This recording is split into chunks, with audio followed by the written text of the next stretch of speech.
Tu vari nosaukt mākslu, kāda viņa ir. Noraksturot, kas ir māksla. Nevari.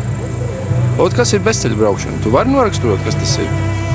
Viens teiks, viņš ir līdz ausīm sūdos, viņam nepatīk vai ne, netīrs, tur šādi tā vēl kaut kā. Cits tur spiegs par to, ka viņam tur ūdens daudz, citam dubļi patīk, trešam vinčoties, ceturtam ātrums, māksla. Katram savs. Vienā un tai pašā, visi mēs redzam katrs kaut ko savu.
Man devīze ir, ka nav vietas pasaulē, kur nevarētu piebraukt ar mašīnu. Un tas jau principā pasaulē ir gan realizējies, izņemot Everestu. Bet principā lielākajos kalnos pat ir mašīnas jau bijušas. Tur, kur nav ceļu.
tās, ja tu to izdari, ja tu tam izbrauc visām cauri, man tagad to emociju nav, jo es neesmu braucis, jā, bet tagad tu esi izbraucis cauri, tad es vienkārši, starā latviski runā.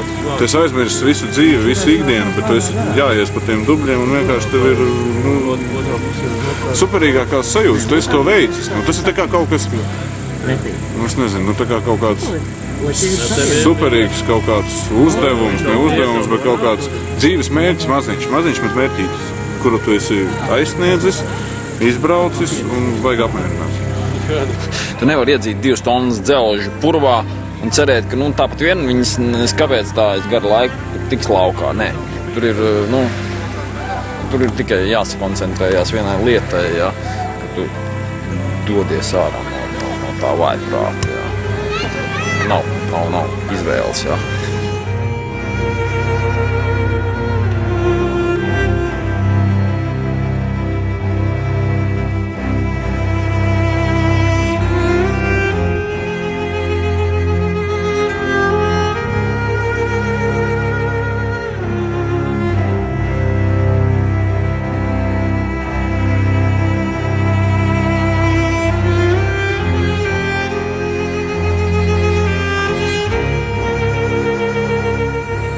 Kad es biju nolicis, pabeidzot augstskolu, visus eksāmenus, tad man beidzot visi pārējie lika mieru.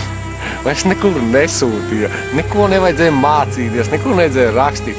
Tad man bija gandarījums. Un apmēram tāds pats man tagad ir, jo beidzot mēs esam pabeiguši, vairs nevienam nevajag nekāds kontrolkārts, nevienam nevajag neko.